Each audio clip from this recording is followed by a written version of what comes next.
Hey, what's up, man? How was your week? So far, so good, man. Just busy.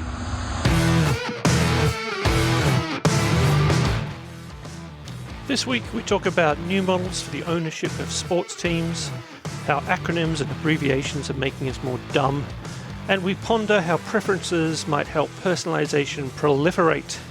It's April 22, and this is the Pilote podcast with David Fuller and Cory Smith. What's on your mind? I always think about baseball, how much baseball players make. You know, we're in the middle of baseball season's about to start here, and they are. You probably don't follow it at all. They just had a big lockout with dispute between the players and the teams, and they just settled it. But there's a lot of they do a lot of trading, which they do in many other sports, and a lot of the Braves, the Atlanta Braves, won the World Series last year. We're very proud of that, and so of course a lot of the players are up for their contracts to be negotiated and it's just staggering the amount of money that these guys make. I don't begrudge anybody getting as much money as they possibly can in a contract negotiation. That's what it's for. But you think about these guys that play baseball, they don't play when it rains and they don't play when it's cold. And they got a lot of demands, but yet they still make $300 million or whatever. And for like 5 years, it's a lot of money. Well, I guess the argument is that they have a limited career, but then they go in to be commentators and whatever else. So right. Well, particularly baseball players. I mean, they do get injured. They end up with like knee injuries, shoulder injuries, elbow injuries. But they're not like football players, like American football players, where they get brain injuries or spinal cord injuries, or at the end of their career. They may not physically be able to do anything again, or may really hurt them for the rest of their lives physically.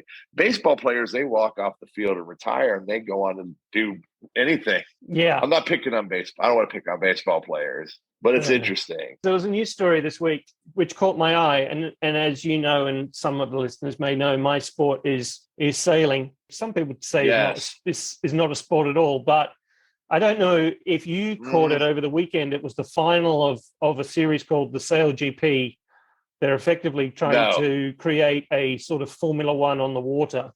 And the boats that these guys sail is pretty amazing. They've got wing sails. They foil. So they basically ride on wings underwater and lift and do twice the speed of the wind. So these guys were doing near on 100 kilometers an hour, 50 knots in sailors' terms. So about 50 miles an hour on a sailboat, which is quick. Very quick, yes. And it was the final of season 2 on the weekend on San Francisco Bay. $1 million prize. So the team that won $1 million just happened to be Australia, and a couple of the guys that I actually used to work with were on that boat. Interestingly enough, the grand final had 3 boats with 3 different flags: the Australian flag, the Japanese flag, and the American flag. And yet each boat was skipped by an Australian. Isn't that a sport primarily dominated by Australians? Like, just honestly. Australia does well. The Kiwis do well. New Zealand's absolutely punches above its weight like they do in rugby. For a small island nation, they do very, very well in rugby, and they do very well in sailing. Australia is a country that people live on the coast. Whether you're in Perth or Sydney or Melbourne, the middle of Australia is basically empty, and everyone lives next to the sea. The Brits do all right. Anyway, SailGP was on the weekend on San Francisco Bay. It's pretty interesting to watch. I've mentioned it before. You could easily turn me into that. Yeah, it's on YouTube. So have a look at the highlights reel of the weekend. But they've got some really interesting tech. The tech of the boats is amazing. These things fly. They do 50 miles an hour in 20 miles of wind, twice the speed of the wind. The broadcast technology is really interesting. They actually overlay a bit like NFL. So you can actually see where the boats are in relation to each other on the sea. The news that caught my eye last week was actually they're allowing one of the teams, and it's kind of new news, and it's on a paid website that I don't pay for, so I haven't read the whole story yet. Right. They're allowing one of the teams to be owned by a DAO. And for those of you who haven't been paying attention, a DAO is a distributed autonomous organization, which is a ownership model allowed by blockchain and Web3, well, blockchain, the team can be owned by a number of people who invest via a blockchain style arrangement. A few weeks ago, I mentioned that I can see this being really interesting for sport and sports teams moving forward. There was another post, which I'll put in the show notes this week, of just how many Formula One teams have a sponsorship or a partnership with cryptocurrencies. Almost every Formula One team has a cryptocurrency sponsor or exchange sponsor. Interesting. Yeah, there's a lot of cash. I mean, back in the day, Formula One was all sponsored by tobacco. Now it's all sponsored by cryptocurrency. You're right. This model, though, of ownership, it's not a traditional ownership model where a millionaire or billionaire would come in and buy a team or own the team. They're allowing smaller investors to have fractional ownership of the team through a blockchain mechanism.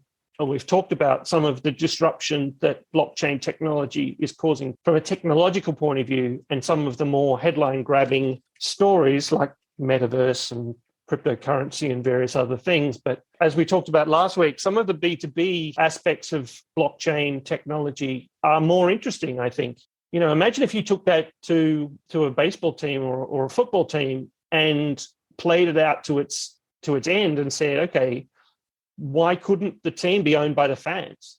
If you've got a million fans around the world, why can't each one of those fans put in $5 and that money basically be an ownership of the team? I don't know what the control mechanisms are. I don't know whether the fans then get to decide on who the draft picks are. And maybe this becomes really disruptive. What do you think? I completely agree. But yeah, wonder what that would look like logistically if you had, like you said, 1 million fans, and then that 1 million fans would be the ones who would be the pick the draft picks. This is where it gets more difficult. I was involved in a project in the UK, which was a members bar. The idea behind the bar was that we would have a lot of shareholders. Each member of the bar was effectively a shareholder in the bar. And the thinking was, and it was a good theory, and it was good to test it. But basically, the idea was that the owners of the bar would go to the bar and spend their money in that bar because they would receive a dividend. Bar was successful and profitable, then they would get money back in their pocket for being investors. And therefore, they would invite their friends and they would go to that bar over and above a bar that they didn't own. But the psychology didn't work like that. And actually what happened was most people were counting on the fact that everyone else would bring their friends and therefore they didn't have to. So it was a kind of groupthink that basically meant that the whole thing failed. And I think that there's some real issues around DAOs in the same way. Just because somebody can afford 1 Ethereum or 1 Bitcoin to be a shareholder in an organization doesn't necessarily mean they have any expertise or could make a decision any better than the coach or the manager of that team. There's going to be some really catastrophic outcomes because basically the group has absolutely no idea what they're doing and can't make decisions better than the coach can or the manager can. Don't you think it would be a really interesting experiment, though? Oh, yeah. Would the fans actually do better? It's a good question. Probably not. For example, if I was to buy into a Formula One team, I can't run Red Bull better than Christian Horner can. I just can't. I just don't have his experience. I don't have his insight. There are people who play fantasy football, for example, and the US is a really weird fan culture in this respect. You guys look at stats in a really different way to the way a lot of other countries look at stats. If you're someone who plays fantasy football and you know all the stats, like the Moneyball kind of stats that were in that film with Brad Pitt, then perhaps there are a certain set of fans who play fantasy football or some other games like that who could make decent calls around who a draft pick should be, but they're not necessarily the people who are going to spend the money to become part of the DAO. Right. I think it's a super interesting idea. I'd like to see it happen, frankly. I support it. So I wanted to have a rant. I've had my rants about Disney and things. This is your turn. You can rant. So I have an affliction which makes it difficult for me to inhabit the current time. So my affliction is that I think too my affliction is that I think too deeply. So in a world which is digital, That's zeros and ones and right and left and good and evil and rock or Smith. We're not touching that at all this week, by the way. There's no nuance, right? I'm like a 5-year-old kid that just keeps asking why. When I get the answer to a question, I say, but why?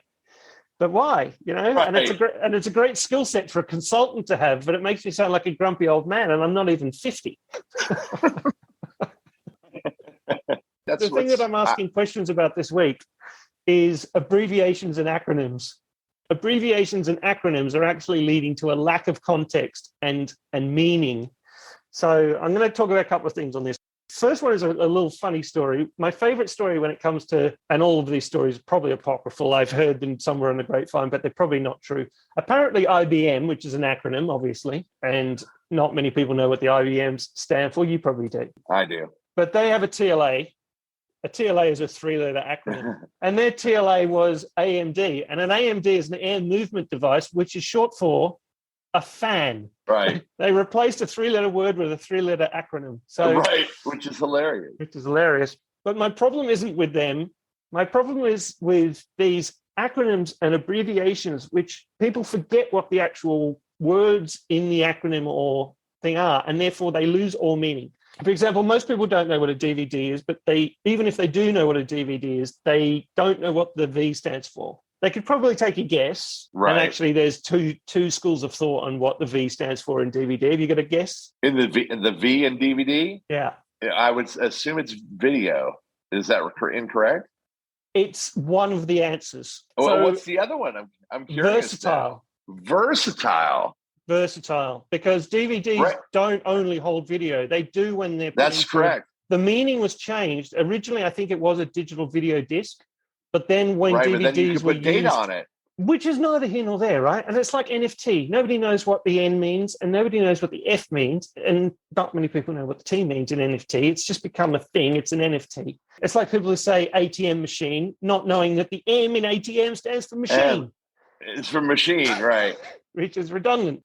But the thing that really set me off on this was I've been looking at some job roles that have been sent to me over the last couple of months for CMO. Right. So CMO stands for Chief Marketing Officer.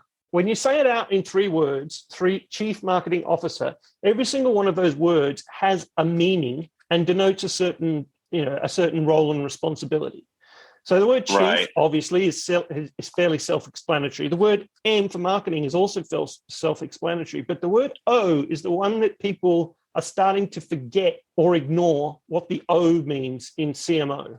And the O, obviously, well, not so obviously, stands for officer. And officer within the context of corporate governance has meaning. It means that you have responsibility as an officer of the company, that you are at a level within the organization that denotes accountability for your decisions. Just like the word director has become corrupted in certain ads. So in the UK, at least, the word director has legal meaning. If you are a director of a company in the UK, you have a fiduciary duty to the shareholders and whatever else. So you have there's a legal definition of the word director in the UK.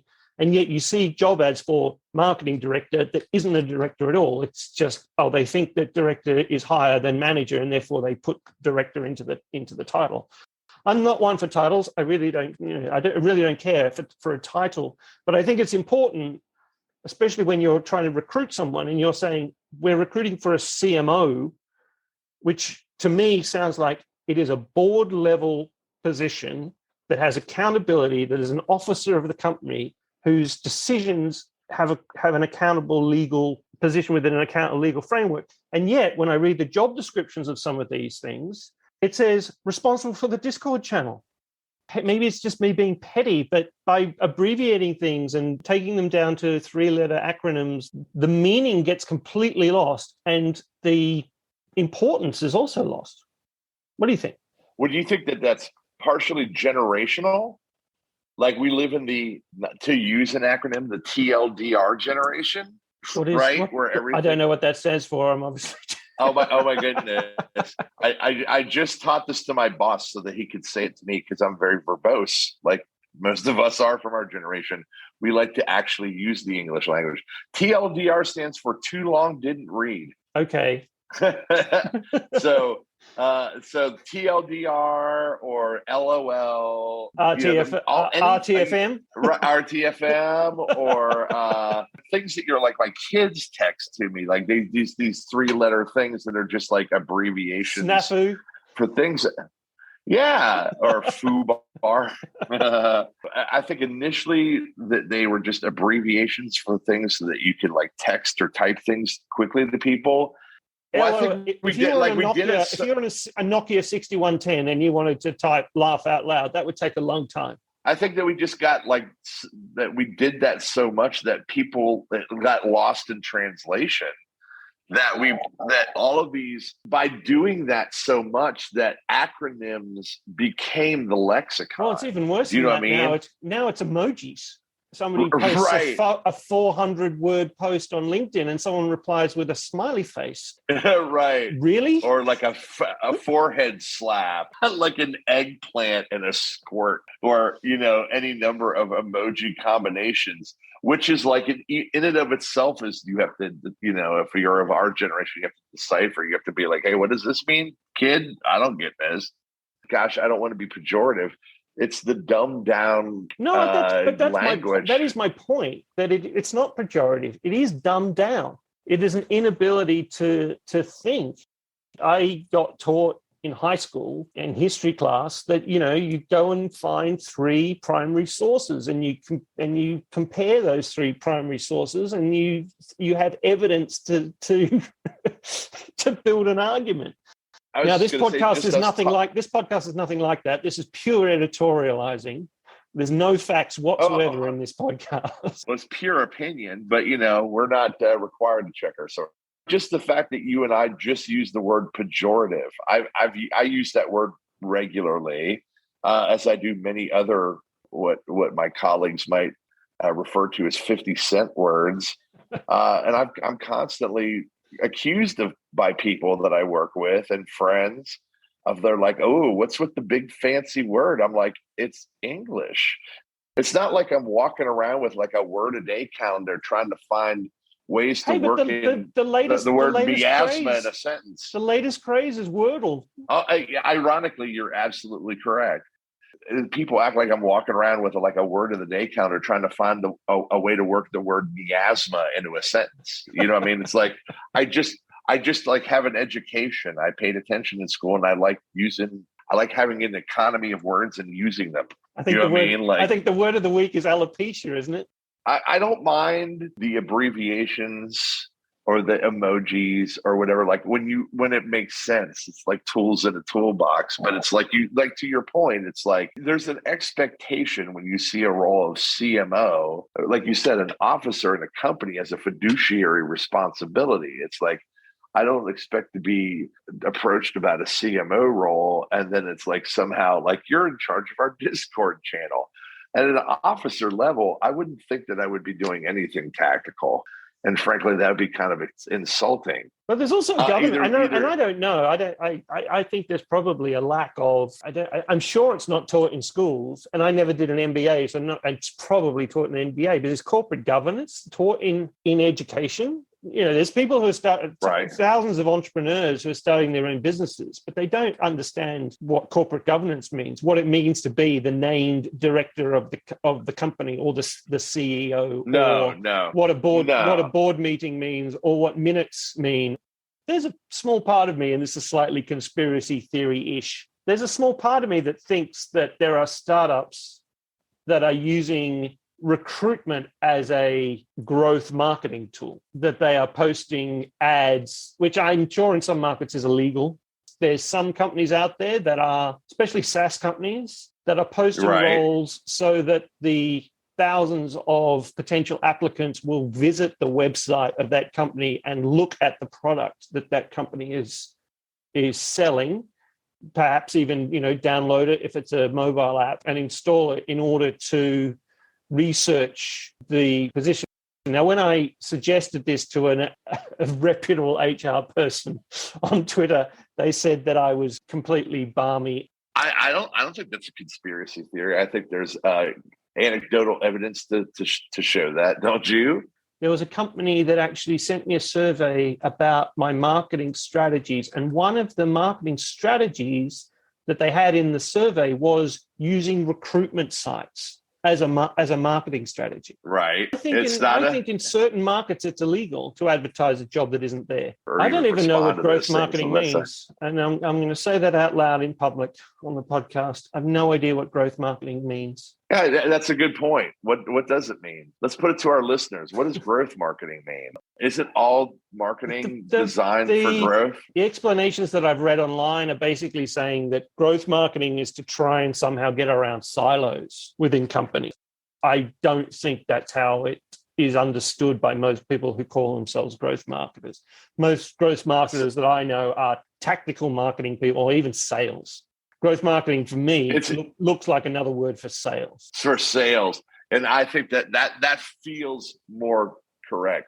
So a quick Google search has produced a definition of growth marketing focuses on customer relationship building and fostering loyalty, which I would argue is the definition of marketing. Right. This is an argument that a very good colleague of mine and also a podcaster that him and his partner do a podcast. I don't know, called Speed Pumps Live. They do it specifically on marketing. But he and I have been saying for years, he's a colleague of mine from marketing, that there's like, there's digital marketing and there's direct marketing. It's all marketing. Marketing is marketing. It doesn't matter. All of those are delineations of channels. Yeah, well, right? I'm old school. I'm a capital M marketer who grew up with the 4 Ps. So yes. Product is part of marketing. Positioning is part of marketing. Price is part of marketing. Yes. Right? Yes. That's right. Like, I think that's actually, I've never heard that before, but I think that's the best description I've ever heard of it. I'm a marketer with a capital M. That's it. Marketing is marketing. We're looking for somebody in digital marketing. Well, what does that mean? Like, marketing. I get that. I mean, I can see that there are probably marketeers like me who began their marketing careers before digital, and therefore there are certain people who can do digital marketing because they've specialized in digital marketing, whether that be paid ads, paid ad PPC, or whether it's display, or whether it's social, or whether it's something else. I can see that there is a subset of marketing, which is digital marketing. I can see that sitting underneath. Right? But that would sit underneath a marketing director or a CMO, right? You would have, whether you want to break it out, whether it's content marketing or whether it's digital marketing or whether it's, I don't really understand what the difference is, what product marketing means necessarily, unless that's somehow, I just don't get it. I don't know what product marketing is. I think that's another bullshit term. My belief is, my contention that I stand by is marketing is marketing. And that if you're like digital marketing, social marketing, content marketing, that's a tactic. Like, you can't be like, I'm a social media marketer. Then you're a tactician, right? In the realm of marketing, because you would have to know marketing fundamentals to be a marketer. If your sole focus is social media marketing, then you understand the tactics and mechanics of social media marketing only. So great, no, you understand I would disagree with that, because I would say that if you're doing social media for, I don't know, there may be another reason why you would be doing social media, but social media marketing to me is somebody who is a brand champion, for example, who understands what the brand tone of voice should be, who the customers are, what the mission statement, and that's what I'm saying. But a social media marketer for me is somebody who understands the brand, who understands the products, who understands the customers, who understands the tone of voice, who understands and is using that channel, that tactic, to do marketing via that channel. They should. But that's not necessarily what social media people are doing. That's right. That's right. But if you were going to hire if you being somebody who's got some aptitude and some depth and some skill and expertise in marketing, that's what you would expect. And you have the ability to sniff that out. That's why I've never outsourced social media, because I don't believe that a third-party agency can do social media and understand the brand well enough to be able to act on behalf of the brand in a marketing capacity. I've never found someone who's external to the company who can be the social media voice of the brand. I think that person's got to be inside. They've got to be inside the company. That's just that's opinion. Right. Well, there's got to be somebody inside the company driving the voice of the brand, because you can't hire somebody externally to do that. And you're right. That's the disconnect, and why outsource. Like, you can't, like, as I say, toss the keys, right, and expect it to be successful. I think there are good social media agencies out there that are very capable, but there's a reason why big companies that are successful at social, that use agencies, are successful, is because they're paying a professional social media agency that actually knows what they're doing, that does understand brand and tone of voice and messaging and customers. The company actually has a strategy. So if you've got a marketing strategy and a brand guide and a set of brand guidelines, and therefore you can basically give that strategy and those brand guidelines to a third party, then that third party should be able to execute it. But if you haven't got a CMO, I mean, how many web projects have you worked on where the first thing you say was like, oh, we want you to design us a new website, and you say, that's fantastic. Where can you just give us your brand guidelines and we'll get started? And they're like, what? We don't have any brand guidelines. It's not even about the money investment. They don't want to make the time investment.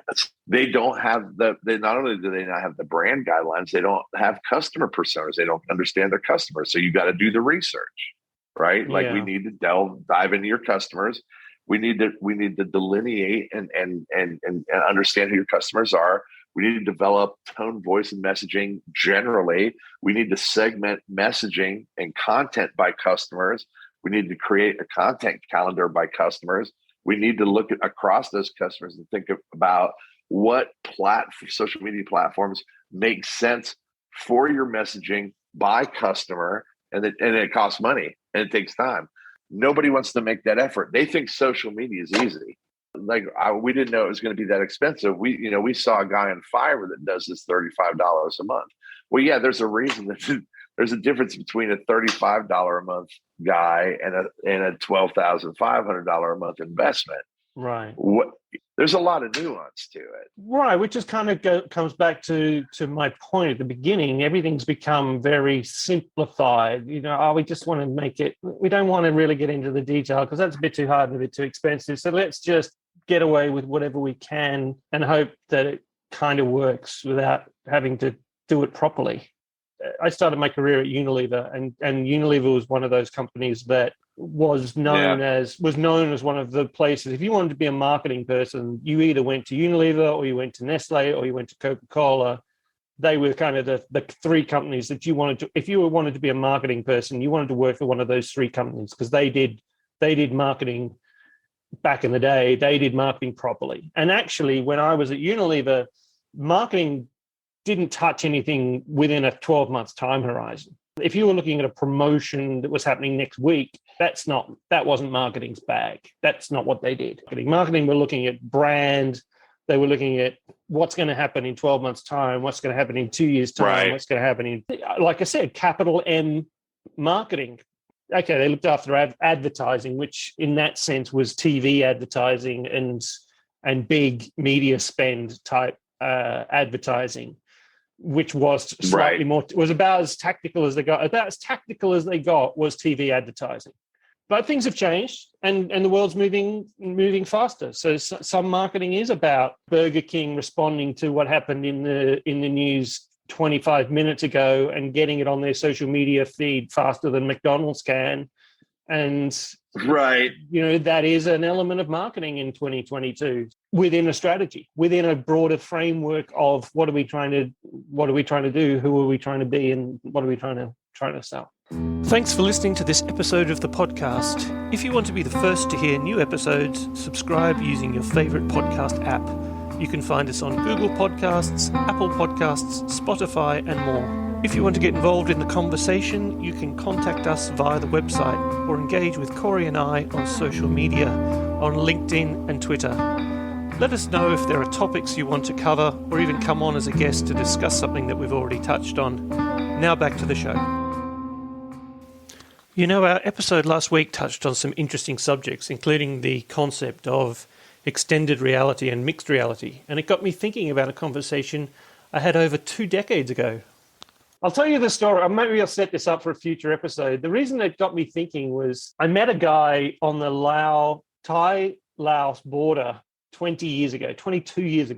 And really? Yeah, there was a hostel type place on the Mekong River in the north of Thailand, and I was about to leave Thailand and go into Laos, spend some time in Laos as a backpacker, which was pretty early days to be going into Laos. There weren't many backpackers in Laos in that time. I met this guy, and he sticks in my mind 22 years later. He was a very, very strange cat. American, ex-military. He was carrying around one of the first laptops I'd ever seen. What he'd built it himself. It was in a clear case, and I'd never seen anything like it. We started talking, and it was a long night. I'm not going to go into the details, but we went down some interesting rabbit holes that night. But he got talking about this thing called preference theory. He was talking about this idea, which still hasn't happened. I mean, we were talking about all sorts of things. Like I said, we were talking about things like digital ink. This is pre-mobile phones, pre-iPhone, pre-smartphone. So we didn't have GPS-enabled mobile devices. We didn't have always-on internet. We had email. I at the time, I had a Hotmail address. He started talking about this idea of digital ink newspaper, a single sheet of paper that you could fold up in your pocket, and you take it out of your pocket, and it would be effectively a screen, and it would talk to the internet. And that's fine. That still hasn't happened, and I think it's probably a way away. But we've got things like the iPad is probably the closest, or tablet is the closest thing we have to that.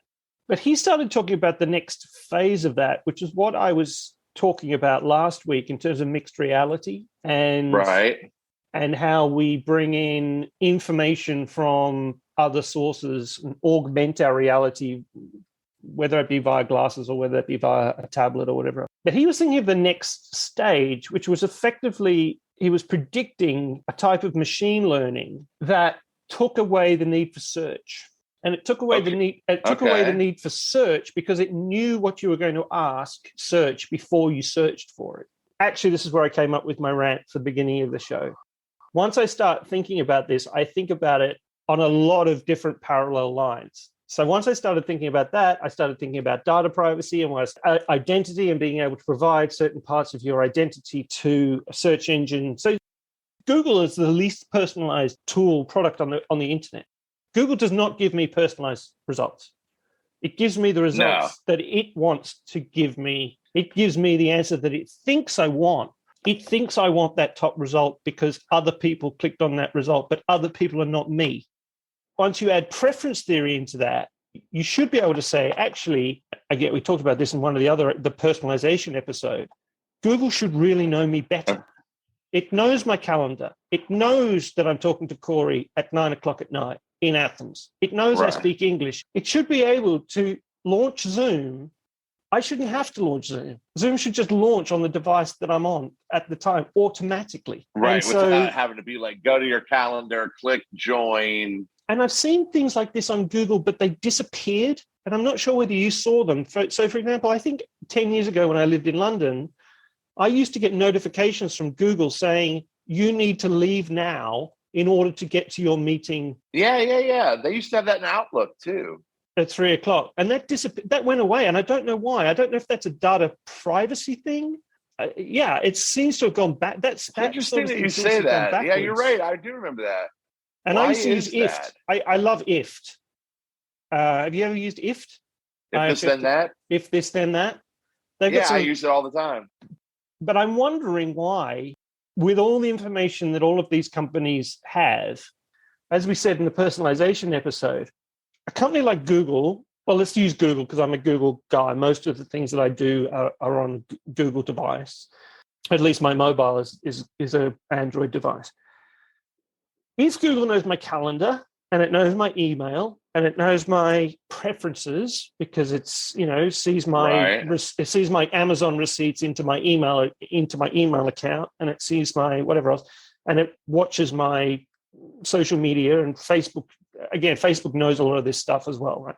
Why can't my applications and my products be smarter? Right. And well, as well as I do, from a technical standpoint, there's no reason that they can't be. Technically, they can be. So why aren't we? So there's only two things standing in the way, or three things standing in the way. One is lack of imagination, which I probably don't think that's the case. Two is privacy. And I'm not sure that's the case either. Maybe in Apple's case, it's more the case than others, but I don't think that's the case. So the only thing that leaves is business model and commercial imperative. Wonder why? It doesn't fit their model, doesn't fit their advertising model, whatever else. So it's the same idea as like TiVo and the fast forward through the commercials button, essentially. Yeah. Interesting. I had not considered that. Huh. It makes no commercial sense for Google to be able to give me the results I actually want because they can't serve me ads next to those ads. Here's how we solve that problem, Dave, is that we have to come up with a better way for companies to generate revenue than advertising. It's the same thing I was talking about when I worked in the news business. This is the trap that all businesses fall into that go from that are transitioned. I went so the news business transitioned, of course, from like the physical newspaper, the brick and mortar, to the digital world, right? And so they were like, okay, how are we going to monetize the newspaper if we go from the physical newspaper to the digital newspaper? Well, how do newspapers make their money? Physical newspapers, classifieds. Yeah, that's exactly right. So that was their mantra. It's like, how do we get the classifieds digitally? And so that was their big thing, is they formed this big, Knight Ridder, who I used to work for, did this big partnership with the Chicago Tribune and the New York Times called Classified Ventures, which ultimately became cars.com and Career Builder and this big home website. At the time, it was called New Home Network. I forget what it became now. And that was like a big push. And then they sold banner ads. You remember banner ads? Like, well, everything was banner. How are we going to make a better banner ad, right? Well, no, who cares about banner ads anymore? We should be able to evolve, like display advertising, programmatic. That stuff is dying. If it's not, or if I consider it dead. We have to build a better mousetrap of revenue generation, and particularly if here we go, talk about Web3 and the metaverse. How do companies make money in the digital age that is not based on advertising? We have to come up with a better way to do it, because this is a terrible way, and a less intrusive, more engaging, and specifically more personalized way for people to make money. Because advertising, ironically, advertising is the barrier for us consumers, customers, to having that personalized, seamless, frictionless experience we desire, which is what we were talking about. And ironically, what would make advertising the most pleasant if it was seamless and personalized, if it just blended into our everyday. Personalized, definitely. If you're using machine learning to build a preference model that says, we know that the last 2 years aside, and I'm an edge case, but most people are not. Most people are creatures of habit. And so most people wake up at a similar time every day. Most people do have a routine in the morning, have a routine during the day, and routine in the evening. It would be relatively simple for a machine learning algorithm to learn somebody's habits and routine. To me, that doesn't sound very, very difficult. Why is it so hard to be able to personalize advertising if you have that preference model in place? And I think it's solvable, but I'm not going to say it out loud. So we're going to have that conversation offline. But I do have a solution for it. Yes, and no, we're not giving away any more solutions unless somebody writes us a check. But we can fix it. We have all the answers. Yes, we do.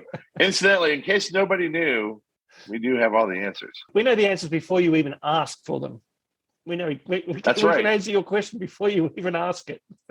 Okay, short one this week. That's fine. We're busy. All right. I'll speak to you next week. Yes, sir. Always a pleasure. I'll speak at you. All right, buddy. Have a good week.